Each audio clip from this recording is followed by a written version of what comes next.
We watched a video by this dude last week about how Meta killed one of their most popular titles, and ThrillSeeker is now putting another video out, probably even more upset, talking about how Meta screwed up on the same title. So let's watch. I like when he gets mad. This is the game that you're shutting down? Meta has their priorities way wrong. They really don't give a crap. So this situation is a whole lot scummier than I originally thought. Last video, we talked about Meta out of nowhere completely shutting down one of the most popular VR games out there. And in that video, I honestly was pretty mad. Something that doesn't happen very often. But when it does, it's amazing. And I love that his next video is the same video about the former video. That's how angry ThrillSeeker is. It does not happen often, but when ThrillSeeker gets angry, I'm very interested. Person. And to be real, I'm not even in the Echo community. I don't have thousands of hours in Echo VR. I like it. I care about the game. I think it should be preserved. But what's really hitting me right now and is making me feel more than anything else is seeing the Echo community just so gutted after having their game ripped from them. And there's nothing they can do about it. It really feels like the company that we're all attached to, whether you like it or not. You know, one of the only real drivers in the VR industry is just abandoning a huge part of its core community. And that hurts, whether you care about Echo or not. And I really think Meta is making a big mistake. Dude, so do they not have enough money or something? I don't understand here's the thing. There's no reason they should have cut Echo. There's no reason whatsoever. I'm not quite familiar with the title. I'm not into VR yet. I'm planning to be. But this was a pretty big title. In fact, my own audience, some of them were crushed. I can't remember who exactly played. I want to say either it was DEF CON or Limitless. One of them was talking about how they played it and they loved it in the chat last week.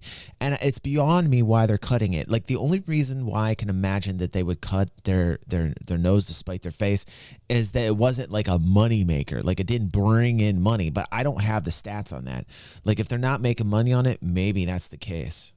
Wanted answers. Why is this happening? Why kill a game with tens of thousands of active users? I think is this really last week he was talking about it was the developers. There was 3 different developers that came up with this, and then they created another VR game on their own.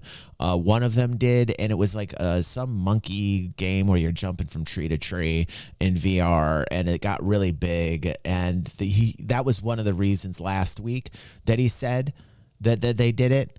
James, but let's keep watching. How Meta is going to operate in the future? And well, I think I have just about all of the answers, and you're probably not going to like them. But I will say that there's a very real chance we can save Echo VR and send Meta a message. But let's start from the top. This is the message. I think it's really important to acknowledge a massive internal change that happened at Meta recently. John Carmack has been the CTO, or at least consulting CTO of Oculus for the past 10 years. He's been instrumental in everything that Oculus has done since its inception. And well, as you know, just 2 months ago, he left that position and Andrew Bosworth basically took over as CTO of all of Meta mid last year. And well, Carmack no longer having a say in the VR side of things has pretty obviously completely changed the philosophy of how Meta handles VR. And I think it's pretty easy to see exactly why. Swapping chief technology officers of a future technology company, even if Carmack wasn't full-time, is almost like a company brain transplant. On one hand, Carmack comes from a pretty legendary background of being a gamer and game designer. His takes are not always perfect, but his core beliefs generally align far closer with pro-consumer and pro-gamer, meaning good for us. He is the reason why we have gotten so many extra features on the Quest 2, like 120 Hz, for example. And Bosworth, on the other hand, is cut from totally different cloth. He's been at Facebook since 2006. This guy is corporate slime. Like, I'm just like, I can tell the other dude, total nerdy tech geeky gamer dude. Like, I can tell like the vibe this guy gives off is he cares about the experience. This guy's a true gamer and this guy can deliver, right? This is the vibe I'm getting, you know? And then this dude here, he's my brother.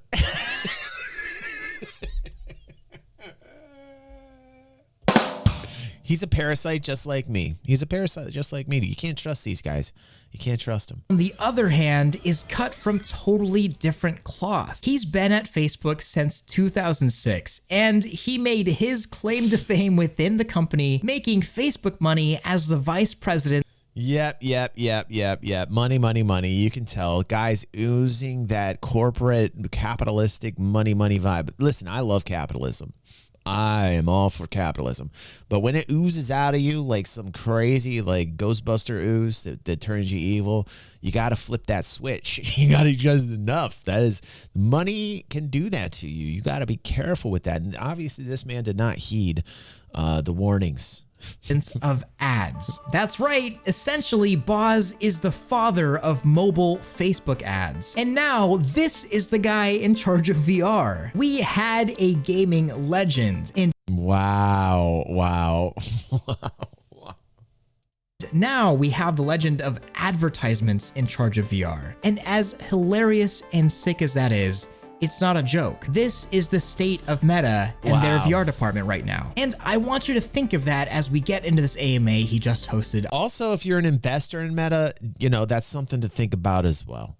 You know, like this is the thing, like I know Meta stock has rebounded huge because all the Wall Street dudes had to put their money in something and create a position for their clients when Meta was down around 90 a share and the entire market looked horrible. They had to put positions on. So they put it in Apple, Meta, Google. Look what's happening in Google. Oh my God, it's getting slaughtered. Absolutely slaughtered.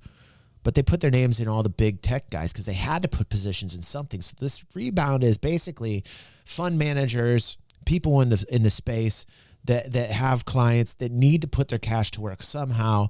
And so they put it in at extreme lower valuation levels, and Meta has bounced upon that. But if you're an investor, just take heed, because when you're hearing this from the gamer's perspective, you have to wonder, if this is the guy who's in charge, is this really where you want to put your money? Is this the direction where you want Meta to head to? You know, I said many weeks ago that it did take balls for Pinocchio. I mean, Zuckerberg, he wants to be a real boy so bad. One day he may be. One day he may be. I may be his Geppetto. But he's taking Meta in a direction that I give him credit for. I mean, I give him credit for the fact that he put it all out on the line and he said, I'm going this direction. Chopped off the old Facebook kind of vibe that's dying with my generation. It's becoming MySpace. And he's focusing in VR, and he's focusing towards the future. But, and this is a huge but, how and why he's doing it are not good. I think why he's doing it is to recapture the data. He wants the data back. He wants more control of the data that he lost. Huge but. On Instagram, where he explains exactly why Echo VR is getting shut down. So what happened here? It just dwindled. You know, the user base is small. It's loyal as all get out, but it's small. It's measured in, you know, is it the low 10,000s. Those resources could be put to other uses that I think will be useful to the now tens of millions of people who... Dude, they got so much cash, they can't keep this game going for hardcore gamers. That's a huge mark on the industry. Listen, you got gamers still playing this title. What is the point in, like, resources? Come on, how much does it cost? How much does it cost to keep this up and going for hardcore gamers? Give me a break. They can't afford that. Oh, we can use our resources in another way. Get out of here. Crazy. Who are in VR, and at some point you have to make those choices. So, cat's out of the bag. It's not a money thing. It turns out that Meta and Ready at Dawn have decided that it isn't worth the effort and development resources it would take to keep Echo VR alive. Or, as Boz says, it's not worth the human capital, which is a very non-human way to refer to talent. I'm sad because these things are meant something to people. They had real value and purpose, and they had intention, and they brought people together, and that's what we're trying to do as a macro thing. But I do need to think about return on investment. And I'm not talking about money back to Meta. I'm not talking about trying to make money. I'm talking about the return on the human capital, the people that...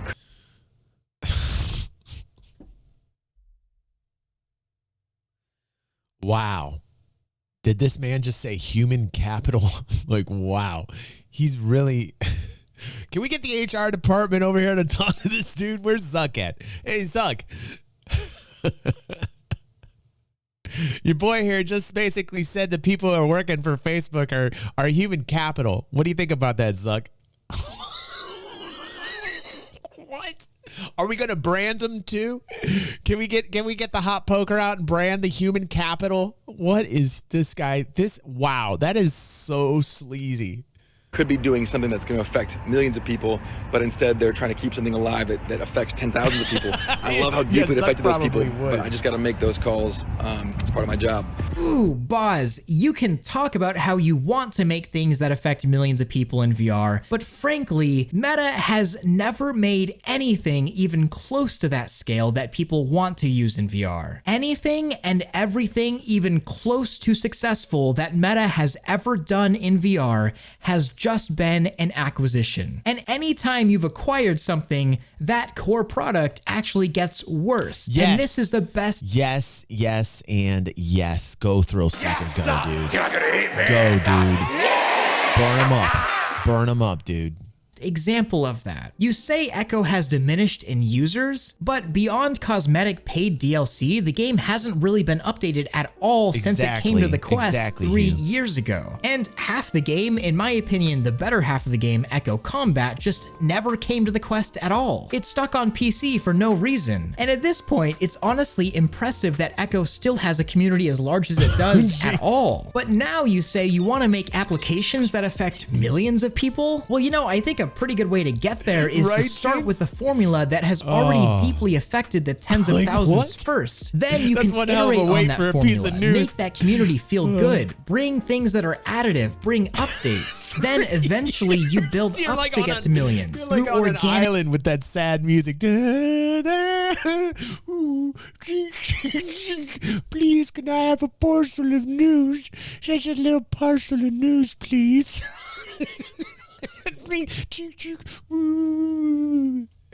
Growth. That's how you get people to actually want to use VR. But you wouldn't know anything about this because you've never done that before, and don't even try to wave Horizon around. The only reason you've gotten so many members for Horizon is because you've strong-armed every single Quest user to sign up for the service. You force them. That's not how organic, strong communities are built. And in Echo's case, you're just throwing the baby out with the bathwater. So, there's no doubt going to be people that think I may be being ridiculous for making videos on this, or that I'm blowing things out of proportion. And you know what? For some people, I'm sure that's true. Some people really don't care, and they'll just bend over and take it from any corporation that'll give it to them. But really, why do I even care? It's just a game that I don't even play all the time. But here are the two big things that really bother me. One is that I worry that VR gaming in the future is just going to slip down this gross, borderline illegal bottom barrel of the gaming industry, games as a service model for everything. No, there will be a shining light. I don't know what it is, and I'm not going to say it's Star Atlas either. I'm not going to say that, but I'm going to say this. There will be a Web3 blockchain game that is created by gamers, and they get it, and you'll be able to own assets, you'll be able to play it in VR, and it will be perfect. And that game has not been created yet. Maybe it's in the process of it, that maybe there's a game out there. I don't know what it's going to be, but there will be a game that combines everything in an eloquent way to where you can go in, have a great VR experience, that it's supported by a huge community, and that you can own things in it. And I'm just waiting for that moment. And he's right. Like, I worry about this too for the VR world. And I think as soon as blockchain, VR gaming, Web3 gaming combined with VR, it's going to do that. It's a perfect marriage. And I cannot wait for those experiences. I really can't. And that Echo VR is just the beginning and Meta is leading the way. This games model is literally the worst in all of gaming, and I don't want it to super infect VR. But the second thing is that it really doesn't have to be this way. We are just so close to not having to deal with these issues. In fact, this is so true that Mr. Adman and John Carmack both agreed that Echo VR would be alive if it was Carmack's decision. John would not have shut down Echo VR. And that's what bothers me. We're this this close, and there are so many things Meta could do. Here's from John Carmack, quote, "Even though there are only 10,000 active users, destroying that user value should be avoided if possible. Your company suffers more harm when you take away something dear to a user than you gain in benefit by providing something equally valuable to them or others," end quote. He then goes off to give multiple solutions that they could have done, like just dropping to absolute minimum support, putting a single developer on the project, or spinning off the project entirely, letting a developer take it outside of Meta, something that other companies do pretty often, or open sourcing it, something that they certainly will not do. But instead, the worst case scenario is going to happen. Echo is going to become lost media, completely inaccessible beyond August 1st, and it didn't have to be this way. Meta is just too lazy, and they don't care enough to do the absolute bare minimum for one of its most passionate communities. In case you're wondering why I'm so riled up and why you should care about this, is because this is just the first domino. This is gonna keep happening, and it's gonna get worse and worse and worse. That's why I'm trying to stand up now. And if you don't do it in 2 or 3 years, you're gonna wish you did, because you give them an inch and they'll take a mile. Okay, tangent over. As promised, there is actually a really good chance at saving Echo VR. This sort of goes against the end user license agreement, but honestly, I read through the EULA, and depending on where you live, this document is borderline gray area illegal anyways. It's one of those BS you don't own the game, we just give you a license to use it things, which would never hold up. And by the way, this even goes for Lone Echo, the single player part of the game. If you bought that game, well, according to this EULA, you don't even own a copy of it. But anyways, saving Echo. Meta has made their decision that they're not going to put any extra effort into preserving Echo, so we're gonna have to do it ourselves. Luckily, we have a savior. Someone out there has created a functional mod loader for Echo VR called the Vega Mod Loader. This has been used specifically in the past for professional Echo tournaments, mainly to change the server to play in a LAN environment, and of course also make some other adjustments with the Vega patch. But this mod loader has been completely closed source, with a good reason, mostly to make sure that cheating within Echo was not a thing through the mod loader. And well, the creator of the Vega Mod Loader, Alden101, is going to make this entirely open source as soon as the servers go down, allowing anyone to mod Echo VR, Lone Echo, and Lone Echo 2 to do literally whatever you want with it. Add content, maps, change the rules, eventually maybe change the servers. We don't need peer-to-peer, we don't need open sourcing. All we need is either for Meta to provide the decrypted server information so that the community can create emulated servers, or the community is going to eventually reverse engineer the servers. Whether that takes months or years to do, which it could take years, they're going to do it. So if there is one thing that Meta could do, and this is the targeted message that we need to request from Meta, do the bare minimum to keep this community alive, give the packet to the community to give them the ability to emulate servers. That is all we need. They've got the mod loader, give them the ability to emulate the servers. That's never gonna happen. They're never going to do that. Asking something from Meta is like being a rebel asking the Empire for something, man. They're not going to do that. They're the Empire. They're the Empire. You're going to have to take it the way the rebels do. Go, gamers. Go. And Echo can live on forever just like it should, in the same energy as Quake or Halo custom servers or the original Dota mods. We can do it. This is a totally possible thing. Like, all Meta has to do is the bare minimum.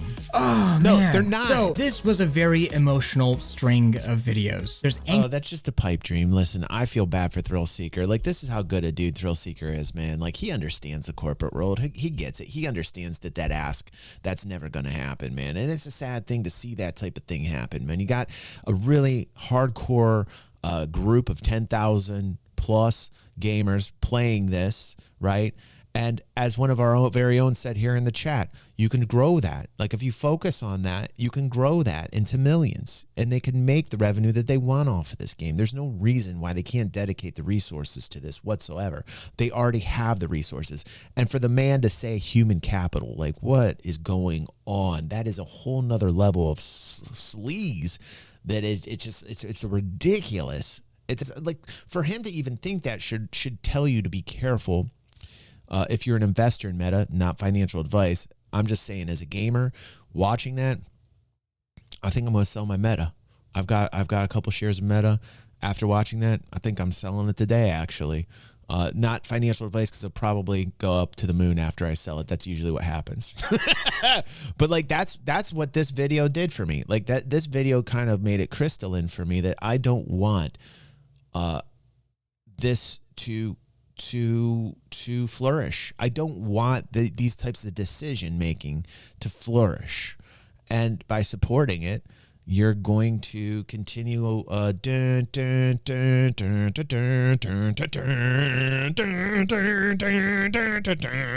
should have sold it as soon as I bought it. What was I thinking? What was I thinking?